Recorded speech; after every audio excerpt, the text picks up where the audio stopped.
The Badgers are going for a title. And no, we're not talking about basketball. We're talking about the dynasty that is women's hockey. Let's go.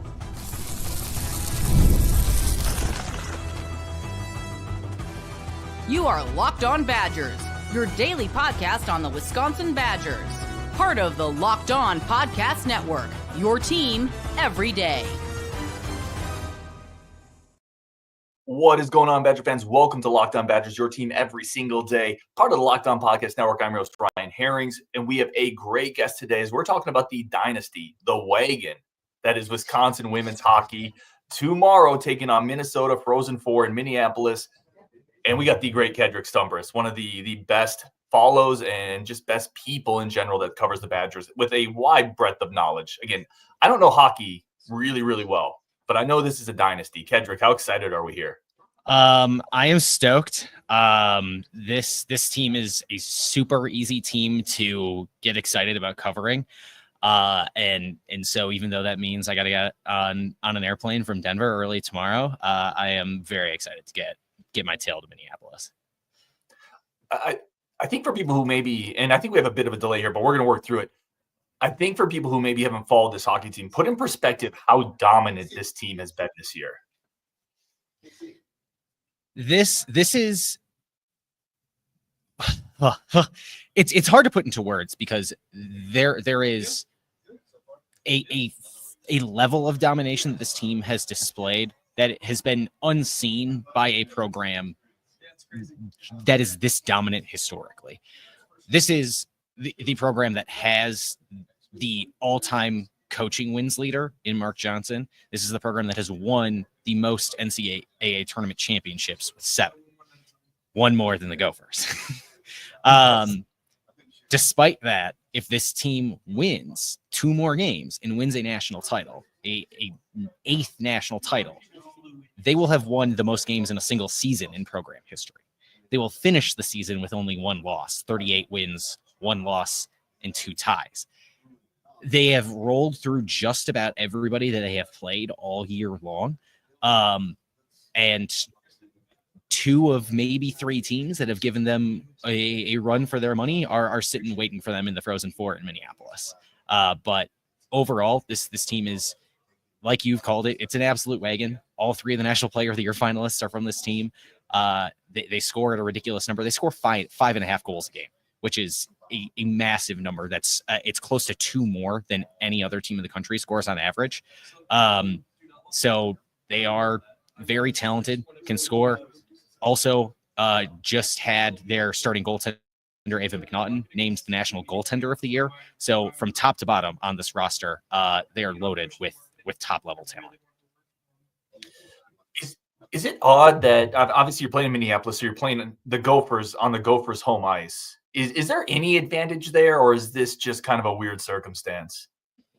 No, this is Mark Johnson at his Tuesday press conference before they left for the Frozen 4 said, no, this is a home game for Minnesota. This is the number 1 team in the country, Wisconsin, the number 1 seed in the NCAA tournament, having to go on the road to get back to the national title game, which is just not something that happens in every sport. But it just so happens here that Ritter Arena is one of the best places to host this tournament in the country. And so they're getting to host it again like they did 4 years ago.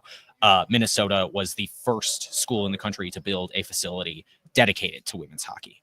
And Wisconsin is the only other program in the country that also has one. But Levon went up after Ritter. So Minnesota's going to have a real advantage here. And that sheet of ice is unique where there's not a lot of space behind the net as well. So there's a lot of opportunity for chaos, shots from the point to bounce really hard back there and lead to some weird goals. Wisconsin was a beneficiary of one of those weird goals like that in a different rink in the conference tournament final against Minnesota 2 weeks ago in Duluth, where they scored off of a bouncing puck. Casey O'Brien sends it back up into the slot, and then Sarah Wozniewicz scores the game winner over the Gophers to win a conference tournament title with only 30 seconds remaining on the clock. So Wisconsin can make plays in a weird situation like that, but the tournament's sold out. The tournament was sold out before we knew all the teams in the field. Minnesota fans are going to be there. It's going to be full. It's going to be rocking. And this is a Minnesota team that hasn't won a national title in a while. In a while for them, means I think they're going on since 2016, I want to say, which for them is a long time. So those fans are going to be loud, they're going to be rowdy, and they're going to be ready to go for a home ice environment that Wisconsin's going to have to power through against the biggest rival it has. I've asked this question to a couple different people. I'm really curious to get your perspective because this team has been so good this year. If they don't win a title, does it diminish everything they've done this year? Do they have to win the title to finish this off? So I knew you were going to ask me this because I knew you have also asked other people this on this show. And so I was thinking about my answer beforehand. I think in almost every context, that is an unfair question. Mm-hmm. I think this might be a fair question to ask about this team, if only because going all the way back to preseason media days, their captain, Caroline Harvey, said that this is an all or nothing effort to go and win the national title. That was in October. It's March 20th. They're going to play in the national semifinal on March 21st. They said it was all or nothing, and it certainly feels that way. The only other time in program history I can remember that would feel as big of a disappointment as it would be for this team to walk away without winning a national title would be the 2017 season. In 2017, that team was also wire-to-wire number one in the country. They ended up playing Clarkson in the national title game. Wisconsin that year in the non-conference slate actually swept Clarkson on the road, beat Clarkson 2-0 in their own arena, won both games. They played again in the national title game and lost, even though Wisconsin outshot Clarkson in the game 41-17, almost tripled them up in shots on goal. That felt very deflating. That felt like a failure. Because I can remember what that felt like in that moment, I'm inclined to say yes, that this would certainly feel like a failure at the end of it all, despite, this is an incredibly accomplished team. Regardless of what happens, they're going to look back and feel really good about what happened. But there's always going to be oh man, that opportunity was right in front of them. Is Mark Johnson does he go underrated almost? Like yes. Underappreciated? Yes. Right? Yes. Anytime I hear someone build out anytime I hear someone build out a Wisconsin Badgers Mount Rushmore and they want to leave, they don't put A. Johnson up there, whether it be Bob, Mark Johnson's father, was Mark Johnson's coach when he played for the Badgers playing men's hockey, or Mark Johnson up there. They are certifiably someone who does not know ball. In my opinion, this is you can make an argument for Barry Alvarez and what he did to revitalize the football program, which in his own words is the engine for the entire athletic department. You can make an argument for a Pat Richter, who is the architect behind not just, hiring Barry Alvarez, but also getting the basketball program up and running, right? Pat Richter being the one who also hired Mark Johnson in the first place. I think you can make reasonable arguments for those two people to be like the greatest Badgers of all time, but I don't know that there is anybody affiliated with that athletic department who is more accomplished than Mark Johnson. His accomplishments blow everybody pretty much out of the water. He has 8 national titles I'm getting ahead of myself. He has 7 national titles to his name. Is the winningest coach in his sport in history. He won a national title with Wisconsin. He won a gold medal with an Olympic team. Arguably, the lowest point of his career is playing in the NHL, where he still had a very solid career and put together 669 NHL games. He had a decade-long NHL career, and that's arguably the low point of his resume, arguably the least impressive thing on it. He just won another National Coach of the Year award today. I think it's the 4th time in his career he has won that. He is absolutely underappreciated, and part of that's just because hockey isn't as in the mainstream as basketball, football are. But man, Mark Johnson is an absolute legend. There will be a Johnson statue, whether that be tandem with he and his father at some point in time or just Mark, that getting built That's not Mark Johnson's style. He's so reserved in trying to talk about his own accomplishments, but incredibly kind too. And all his players love him. He is an all-time great Badger and maybe the all-time greatest Badger. Is he Gino? Like, is that the closest comparison you can find? Like Gino at UConn women's basketball?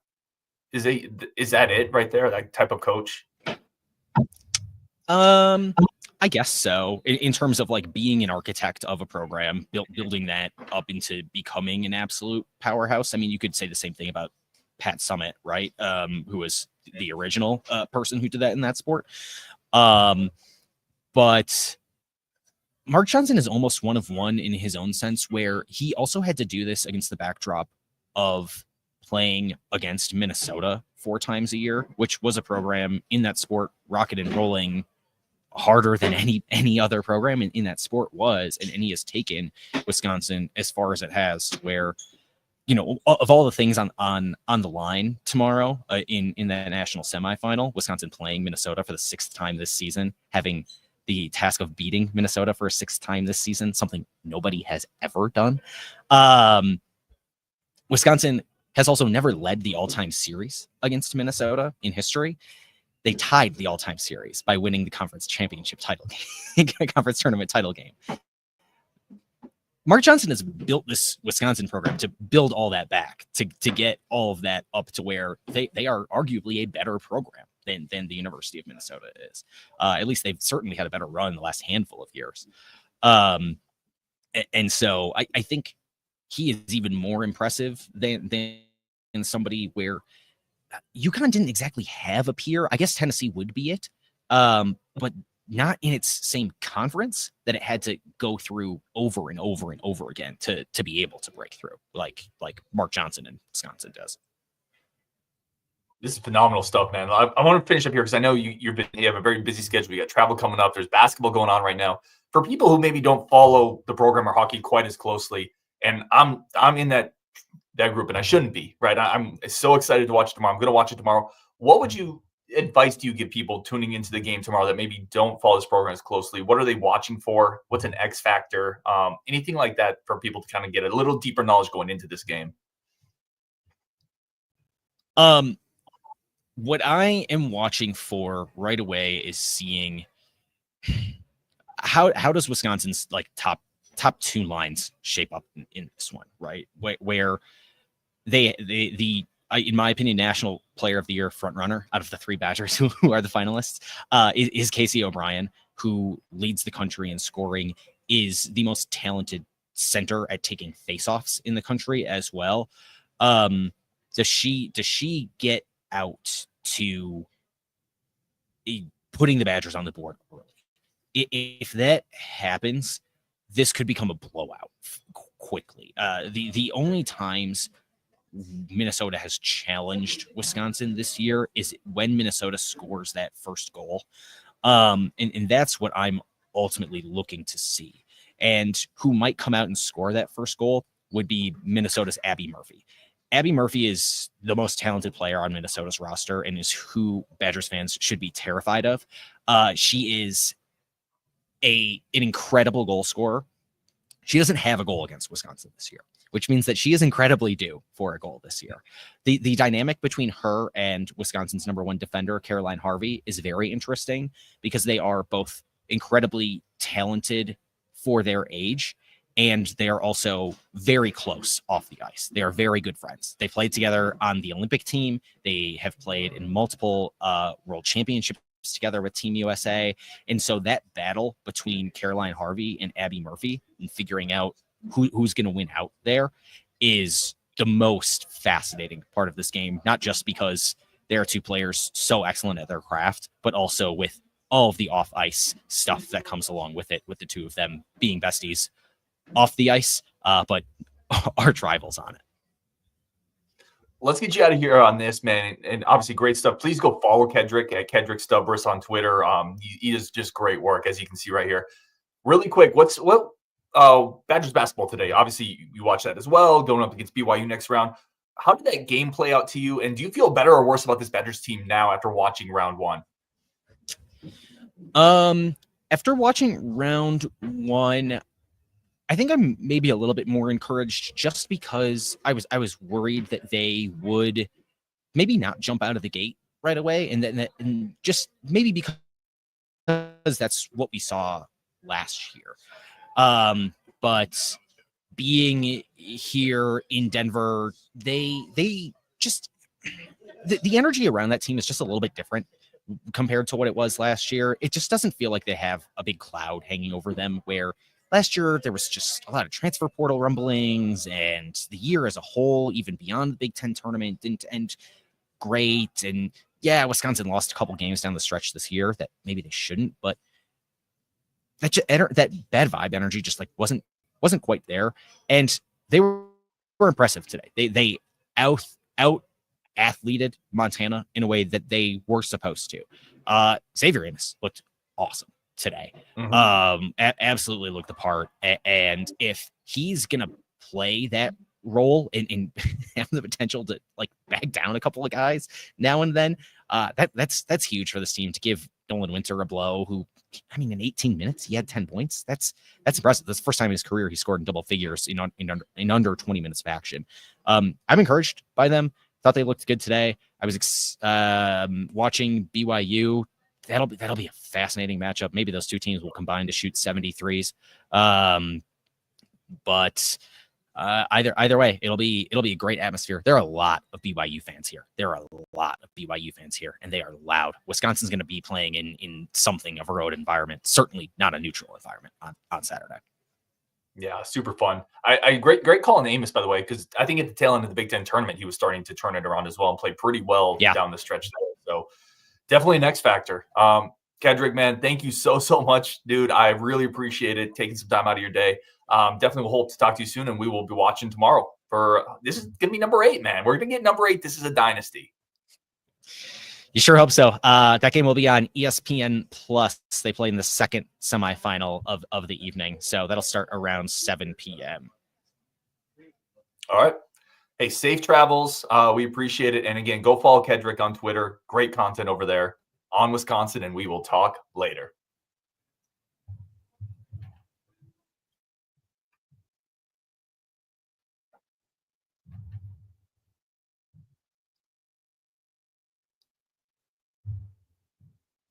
I think we're still live.